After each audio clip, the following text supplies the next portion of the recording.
So, my fiancé took up cooking during quarantine. We used to cook little and instead ate a lot out of the house.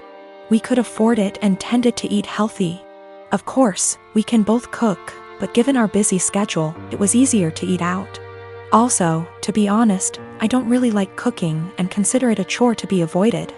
I love food, but there are other things that I would rather do in my own time. Due to quarantine, my fiancé has decided to cook more and has found that she enjoys it a lot. This is great. I am happy for her that she has discovered something new that brings her joy. Turns out she's pretty good at it too, and she cares about learning new skills, etc., so I benefited too.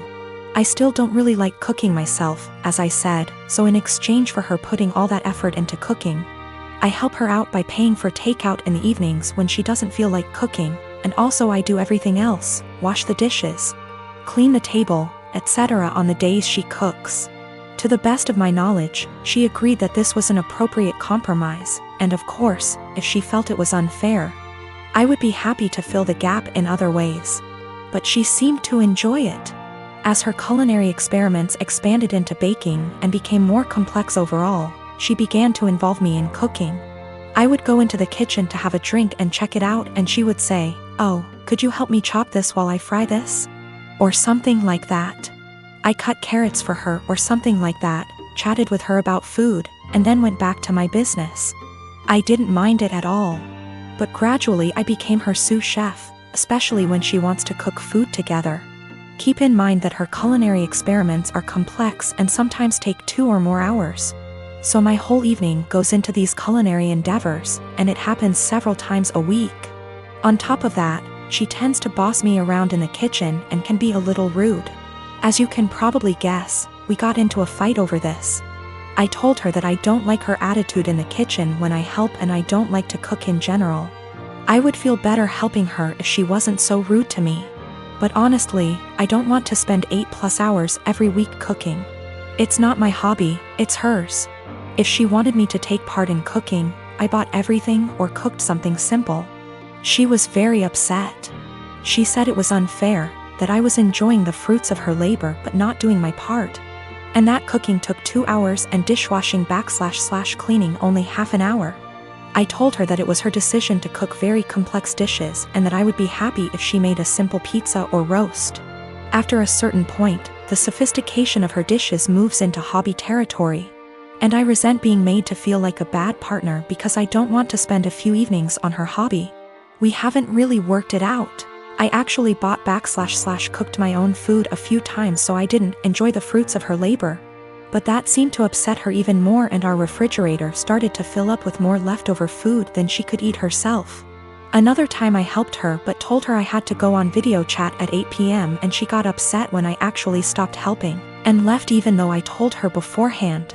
I'm afraid I told her somewhat caustically that I was not her sous chef to command the kitchen. I tried to discuss it with her again when we felt calmer. I told her that I liked that she found a new hobby.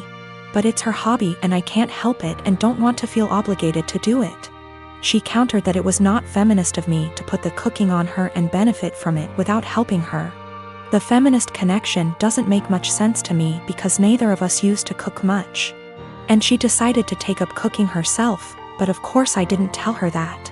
I told her that if she wanted to discuss the division of labor in our household, we could do so and come up with something new that reflected the fact that she now cooks more. We tried to do this, but she wanted to count all the time she spends cooking as time around the house. So, according to her ideal distribution of housework, she spends over 10 hours cooking just dinner each week, which somehow leaves me with almost all other chores around the house. I told her I didn't like it because cooking complicated meals is a hobby. It's not fair to say that 6 / 10 hours of her housework is actually her hobby, and I have to do the equivalent amount of real housework, if that makes sense. So we are in a bit of an impasse. Am I really a bad feminist? I don't think I'm wrong. I'm very familiar with emotional labor, mental stress, and all that, but I may be wrong. I love this woman and obviously want to marry her. But we are usually good at making logical decisions, and this is the first time we have had such a disagreement. I don't know how to get her to understand the line between cooking as a necessary activity and cooking as a hobby.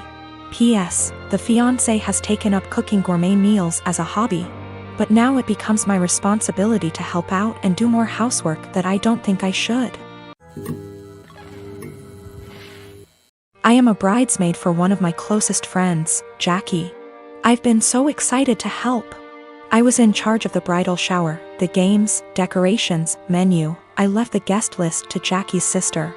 Due to religious reasons, I wear a headscarf. I love and am proud of it. In the group chat with other bridesmaids, I was talking about how excited I am to attend a girls-only event. I recently dyed my hair and wanted to show it off. I even paid extra to ask for a girls-only staff that day. Day of, as guests arrive, I realize that one of them is Tori. I know Tori as a family friend of Jackie's, but the few times I met her, it was before her transition to female. I was aware of it but unaware she was coming to the shower. I don't mind at all OFC and she's a lovely person, but I decided to keep my scarf on. As everyone's eating later, I'm passing by the tables to make sure everyone's good, and one of the bridesmaids mentioned that they hadn't gotten to see my hair and they'd wanted to see the change in person. I tried to dismiss it at first or say, "Oh, I'll show you later." But the other girls at the table got curious. I got uncomfortable and I just said, "Oh, I'm actually not really comfortable taking it off right now," when pressed as to why. I said there's guests I don't feel comfortable taking it off in front of. There was a collective. Oh. And I thought, cool, that's over. But one girl got aggressive and asked if I'm referring to Tori. She's loud and other tables turned to look. I don't answer. The girl asks if I wear one around men, so I say yes. She says there's no men here, so clearly you should take it off. I tell her again that I'm keeping it on. Another bridesmaid defends me and tell the girl to chill out. Tori comes over and says me not taking it off is a slap in the face to her identity. I'm just shocked and had no clue what to do. Eventually Tori and a few girls left saying they felt it was disrespectful. I feel awful that this ruined a beautiful day for my friend. It's causing more trouble with people threatening to leave the wedding over discrimination towards me or towards Tori. I don't think I was in the wrong. Just as Tori can be Tori, I can be me. I feel like it would be the equivalent of me making Tori or someone else adjust for me. I feel like we should just accept and respect each other, rather than be woke one-sided. My question is more about being honest as to why I couldn't. Jackie is on my side, but Jackie's sister is giving her hell for it, saying she purposely left out that detail in the guest list to test me. Jackie says I should have brushed it off and said I was having a bad hair day or avoided giving an answer. I didn't ever mention Tori's name in my answer, and I don't think my answer was rude. But seeing how much stress it's causing him, thinking I should have made up a lie? When I said no, Tori and a few others pushed it, and Tori gave the ultimatum that I have to take it off as a sign of respect or they would leave. I said no. They ridiculed me, my faith, and even the bride and others for defending me. They were blatantly hateful towards my religion, and Jackie's sister purposely arranged for this to happen. For the religious standpoint, I am not aware of where she is in transitioning or what her sexual preferences are. I would never ask either, as that is personal. But that is information I would like before making a decision on how comfortable I feel with exposing my hair. I knew my ex for almost 10 years. We go back all the way to high school and have been friends. After we graduated, I said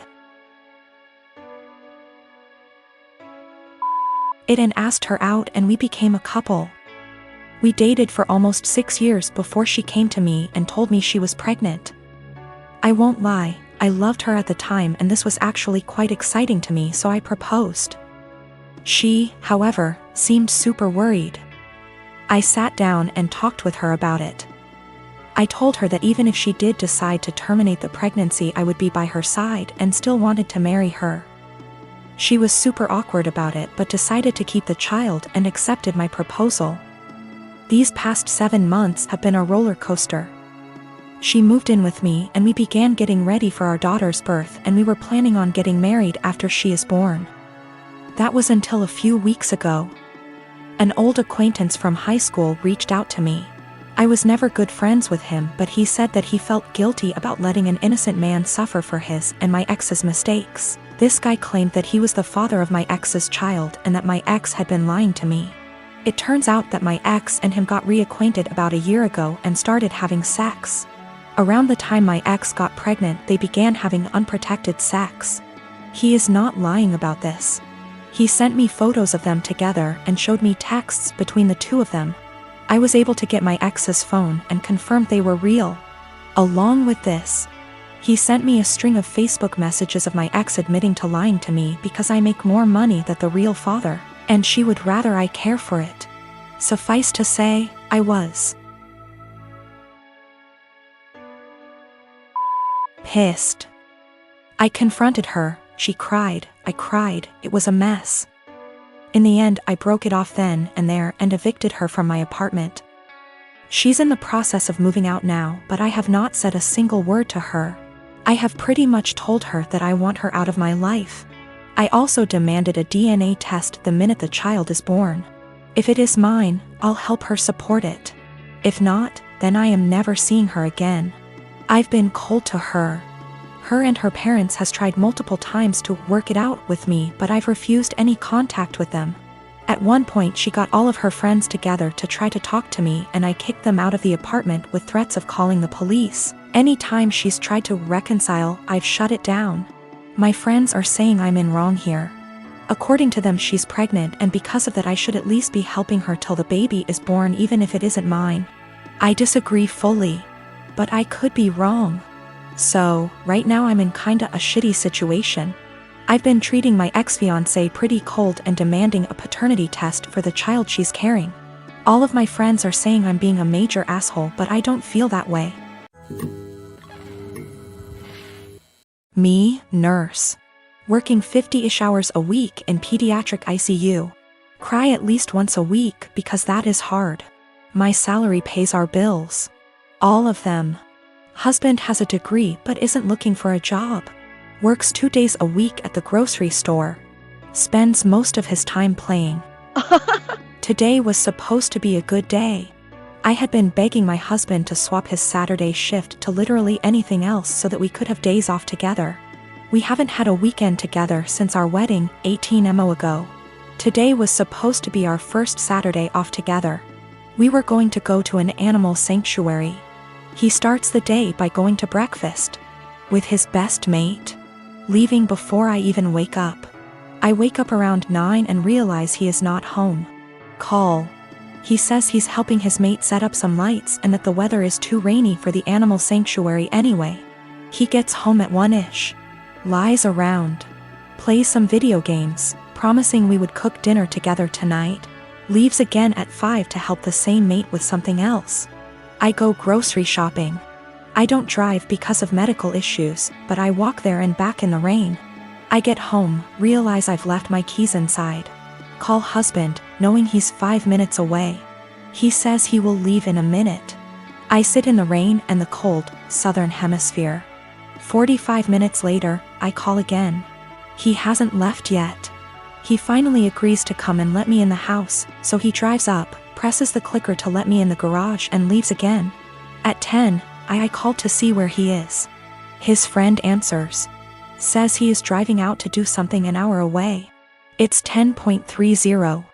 I am going to bed. I have sent him a TXT that I am upset and don't want to speak to him tonight and would rather he left me alone. As far as I am concerned, if he can't value me more than his best mate on the first day off he and I have shared in a year and a half, he can go sleep in his bed instead. By the way, his friend doesn't work, so they hang out all the time when I am at work. He is going to be upset.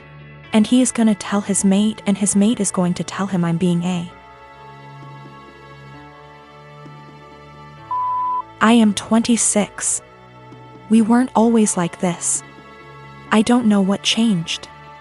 I'm fairly confident he's not having an affair, and I fully intend on talking this through, but at a time that isn't 4 a.m.